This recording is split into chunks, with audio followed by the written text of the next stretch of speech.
Then I really want the next one to be true, to be fair. Is it true you're the godfather of Johnny Burrell's son?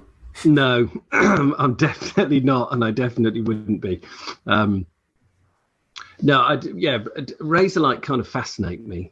I went to uh, I went to the gig when they played on the top of the Bricklayers Arms in just off Old Street, Shoreditch, which it's got to be the most East London kind of noughties indie moment of all time. It wasn't quite the Beatles on the roof of Apple Records on Savile Row. It was this top of a pub. But it just there were people hanging out of windows and there were kids down below, and it felt so exciting at the time. And I remember going to see them at the Monarch at the Barfly shortly afterwards, and I think it was one of those gigs that had been booked way in advance, but they still had to fulfill, but they were much bigger than that at that point, or it was the record label making sure they booked a small gig just to kind of create some buzz so people couldn't get in. But again, just felt like the most exciting band on the planet, and burned incredibly brightly and for about 3 months, and then nobody wanted to work with Johnny Burrell because he was he really was awful to everybody that was around him. Really? Did you have some experience of that? No, I didn't. I just had no interest in going anywhere near it.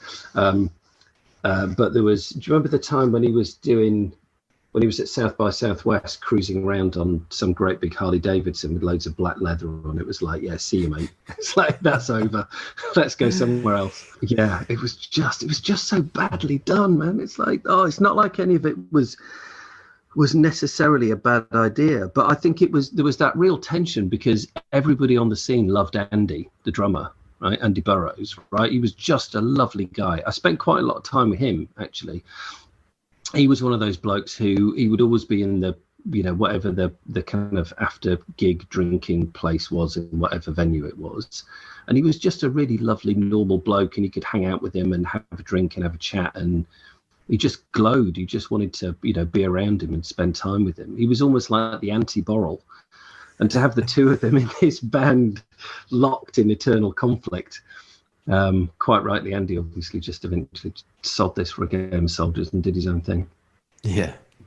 Sorry, he ended up being the drummer for David Brent at one point, which I thought was quite funny. He did, yeah. This is it, right? He's got no pretension, so he'll just do anything, and that's not to say that he's got no standards. It's more that he just approaches it from an entirely joyful point of view. I think he does quite a lot of film scores now as well. Mm-hmm. Yeah, they've actually just got back together as well, haven't they? I think Razorlight. What, with Andy? I saw it via his social media. Really? I think, yeah. Yeah. Do you remember there was that? It was a couple of years ago now, but Johnny Burrell put out there was a rehearsal that he'd done on a solo project, which was him and some other people, pretentious types in a bedroom having a jam, and it was this kind of Afro beat thing that they had going on. It was like, oh God, yeah, no thanks.